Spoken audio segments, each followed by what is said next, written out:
नमस्कार, मैं doctor D पोरिया आपका स्वागत करता हूं हमारे यूट्यूब चैनल डेकिरा LLB पर। आज का जो हमारा विषय है वो है Haryana civil services general rule 2016। 19 जुलाई 2016 को ये लागू हुए हैं। सभी जो रेगुलर गवर्नमेंट एम्प्लॉय हैं उन पे ये लागू होते हैं।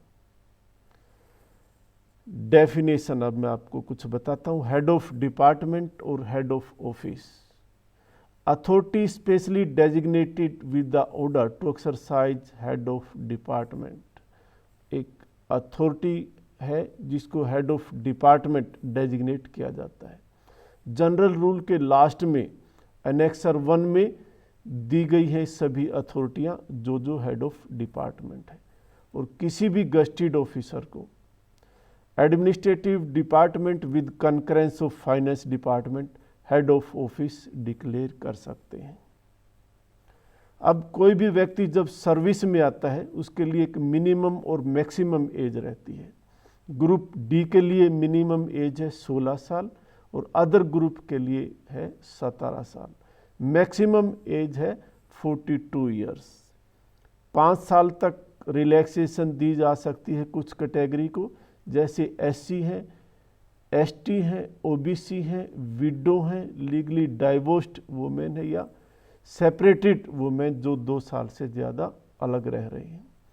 एक्स सर्विसमैन हैं, उनको भी अपर एज लिमिट में रिलैक्सेशन मिलता है। जब कोई व्यक्ति सर्विस में आ जाता है ज्वाइनिंग के लिए तो सबसे पहले उसको मेडिकल सर्टिफिकेट करवाना पड़ता है। Medical certificate of fitness obtain करना पड़ता है। लेकिन अगर हेड ऑफ डिपार्टमेंट या अपॉइंटिंग अथॉरिटी चाहे तो 2 महीने तक विदाउट मेडिकल फिटनेस के उसके पे और अलाउंस ड्रा कर सकते हैं। कॉम्पिटेंट मेडिकल अथॉरिटी कौन है? जैसे गस्टेड गवर्नमेंट एम्प्लॉयज अगर लगा है तो हेल्थ डिपार्टमेंट का medical board nearest to his residence, यानी जिस डिस्ट्रिक्ट में जहाँ उसका रेजिडेंस है उसके नियरेस्ट जो भी सिविल सर्जन ऑफिस है वहाँ का जो मेडिकल बोर्ड होगा वो उसका मेडिकल करेगा। और in case of non gazetted government employees civil surgeon, senior medical officer या medical officer nearest to his residence, जो उसके नियरेस्ट रेजिडेंस के होगा वो कॉम्पिटेंट है। कुछ कैटेगरी हैं वो एग्जेम्प्टेड हैं, जैसे 6 महीने तक के अगर किसी की टेम्परेरी वैकेंसी पे लगा है तो उसको मेडिकल सर्टिफिकेट की ज़रूरत नहीं है। या कोई तुरंत रिटायरमेंट के रीएम्प्लॉयमेंट होता है उसको भी मेडिकल फिटनेस की ज़रूरत नहीं है। अगर मेडिकल एग्जामिनेशन में कोई लेडी कैंडिडेट प्रेग्नेंट पाई जाती है तो उसको टेम्परेरी अनफिट नहीं किया जाता है, बशर्ते उसके कोई ट्रेनिंग या ऐसा ना हो कि जो हजार्डस टाइप की हो, जैसे पुलिस डिपार्टमेंट वगैरह में है। अगर वहाँ पे उनकी ज्वाइनिंग होती है तो उसको टेम्परेरी अनफिट कर दिया जाता है।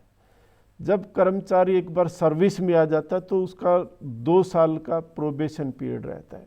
जैसे ही वो प्रोबेशन पीरियड कंप्लीट करता है तो वहाँ पे अपॉइंटिंग अथॉरिटी उसका जो प्रोबेशन पीरियड कन्फर्म करके उसको उस पर कन्फर्म किया जाता है, उसको लियन उसका वहाँ पे मेंटेन हो जाता है। एक कर्मचारी को 2 पोस्टों के अगेंस्ट कन्फर्म नहीं किया जा सकता, उसका लियन 1 पोस्ट पर ही रहता है। 4 तरह के ग्रुप हैं हमारे यहाँ क्लासिफिकेशन जो सर्विसेज की है, ग्रुप A, B, C और D। Administrative department with concurrence of finance department post को क्रिएट भी कर सकते हैं और एबोलिश भी कर सकते हैं। जहाँ पे कर्मचारी अपना काम करता है वो हेड ऑफ द ऑफिस है, उसके पास उसका पूरा सर्विस रिकॉर्ड मेंटेन रहता है। अगर कोई कर्मचारी चाहे तो 5 रुपये पर कॉपी फीस के हिसाब से अपनी सर्विस बुक की फ़ोटोकॉपी ले सकता है, अटेस्टेड कॉपी उसको बाकायदा मिलती है। अगर सर्विस बुक मिसप्लेस हो जाती है तो हेड ऑफ डिपार्टमेंट इस मामले में कॉम्पिटेंट रहता है कि वो उसके रिकास्ट के ऑर्डर कर सकता है। अब किसी कर्मचारी का एक स्टेशन से दूसरे स्टेशन पर ट्रांसफ़र हो जाता है तो उसको ज्वाइनिंग टाइम मिलता है। अगर विद इन 20 किलोमीटर उसकी ट्रांसफ़र होती है तो 3 दिन का ज्वाइनिंग टाइम है। 21 से 300 किलोमीटर तक अगर उसकी ट्रांसफ़र होती है तो 8 दिन का ज्वाइनिंग टाइम रहता है। 301 से 500 किलोमीटर के बीच अगर ट्रांसफ़र है तो 9 दिन का, और 500 से ऊपर का अगर उसका डिस्टेंस है तो 10 दिन का ज्वाइनिंग टाइम उसको मिलता है। हेड ऑफ डिपार्टमेंट 30 दिन तक उसकी जो ज्वाइनिंग टाइम है उसको वो एक्सटेंड कर सकते हैं, और जो एडमिनिस्ट्रेटिव डिपार्टमेंट है वो फुल पावर इस मामले में रहती है। जिस डेट से कर्मचारी अपना चार्ज रेलिंक्विश करता है वहाँ से उसका ज्वाइनिंग टाइम स्टार्ट हो जाता है। अगर सेम स्टेशन पर उसका ट्रांसफ़र हुआ है वहाँ कोई ज्वाइनिंग टाइम नहीं मिलता है। जो कॉम्पिटेंट अथॉरिटी है उसका ज्वाइनिंग टाइम रिड्यूस भी कर सकते हैं। जब कोई कर्मचारी सस्पेंड हो जाता है तो उसका सब्सिस्टेंस अलाउंस मिलता है, हाफ पे लीव के इक्वल उसको सब्सिस्टेंस अलाउंस मिलता है, और हर 6 महीने पर उसका वो रिव्यू किया जाता है। 6 महीने पर कॉम्पिटेंट अथॉरिटी उसका जो इनिशियल सब्सिस्टेंस अलाउंस है उसका 50% इंक्रीज या डिक्रीज कर सकते हैं। सब्सिस्टेंस अलाउंस में DA, HRA, fixed medical allowance और अदर कंपनसेटरी अलाउंस शामिल रहता है। सब्सिस्टेंस अलाउंस से जो कंपलसरी डिडक्शन आपने करनी है वो है income tax, license fees, recovery of loans taken from government और GIS, और जो नहीं करनी है वो है NPS, GPF, recovery of loss to government and recovery of over payment. Foreign service या डेपुटेशन, हेड ऑफ डिपार्टमेंट या जो अपॉइंटिंग अथॉरिटी है जो हायर है वो किसी भी कर्मचारी को डेपुटेशन पर भेज सकते हैं, लेकिन अगेंस्ट हिज विल किसी भी कर्मचारी को डेपुटेशन पर नहीं भेजा जा सकता, और ना ही प्रोबेशन के दौरान किसी कर्मचारी को डेपुटेशन पर भेजा जा सकता है। रिटायरमेंट 58 ईयर्स एज पर हमारे यहाँ रिटायरमेंट एम्प्लॉयज़ कर दिया जाता है। जिस मंथ में उसके 58 ईयर्स कंप्लीट हो जाते हैं उसके लास्ट डे में उसको रिटायर किया जाता है। लेकिन ग्रुप D है या कोई ब्लाइंड पर्सन है या फिजिकली हैंडीकैप्ड जो 70% या इससे अबव फिजिकली हैंडीकैप्ड है या जुडिशियल ऑफिसर है, उनका 60 ईयर्स डेट ऑफ रिटायरमेंट रहता है। रिटायरमेंट की डेट से पहले भी अगर अपॉइंटिंग अथॉरिटी चाहे तो इनएफिशिएंसी के बेस पर किसी भी कर्मचारी को एक्सेप्ट ग्रुप D को छोड़कर वो प्री मैच्योर रिटायर कर सकते हैं, उनको 3 मंथ का नोटिस देकर।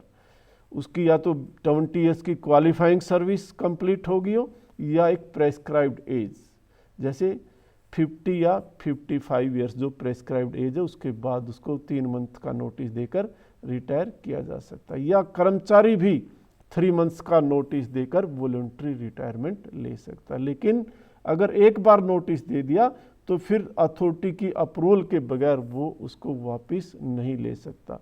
लेकिन अगर 3 महीने तक अथॉरिटी उसको रिफ्यूज नहीं करती है तो 3 महीने के बाद ऑटोमेटिकली उसकी रिटायरमेंट समझी जाती है।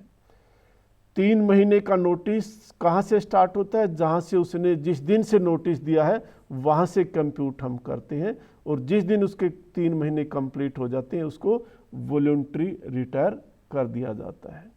नोटिस पीरियड के दौरान कोई भी कर्मचारी लीव ले सकता है। जो भी लीव उसके अकाउंट में क्रेडिट है वो लीव वो कर्मचारी ले सकता है, और जो लीव है और नोटिस पीरियड है साथ साथ दोनों चलेंगे। ये था हमारा आज का विषय, Haryana civil services general rule 2016। उम्मीद है आपको पसंद आया होगा और क्लियर हुआ होगा। आप हमारे YouTube चैनल डेकिरा LLB को लाइक करें, शेयर करें और सब्सक्राइब करें, ताकि टाइम टू टाइम आपको अच्छी अच्छी जानकारियाँ मिलती रहें। हम आगे भी अच्छी अच्छी जानकारियाँ आपको देते रहेंगे। इस बारे में